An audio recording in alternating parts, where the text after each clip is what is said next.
Nitinbhai group ચલાવતા હોય તો ખબર નહીં, હું તો બધાને સાથે રાખીને ચાલું છું. આ વાત કહી છે મહેસાણાના કડીના ભાજપ ધારાસભ્ય કરસનભાઈ સોલંકીએ. કરસનભાઈ સોલંકીનું આ નિવેદન એ વાતનો પુરાવો છે કે કડી ભાજપમાં હજુ નથી થમ્યો ખટરાગ. ફરી એક વખત કડીના ધારાસભ્ય કરસનભાઈ સોલંકીને કરાયા છે નજરઅંદાજ. વાત એવી છે કે 7મી માર્ચના કડી નાગરિક સહકારી બેંકની કોર્પોરેટ ઓફિસનું થવાનું છે ઉદ્ઘાટન.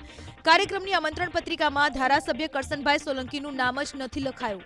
અગાઉ સ્નેહમિલન સમારોહમાં પણ ધારાસભ્ય કરસનભાઈ સોલંકીની બાદબાકી કરાઈ હતી.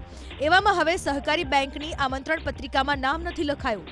આ મામલે કરસનભાઈ સોલંકીએ કહ્યું કે આમંત્રણ પત્રિકામાં નામ કેમ નથી એ બેંકના ચેરમેન જાણે, જેઓ નીતિન પટેલના ભાઈ છે.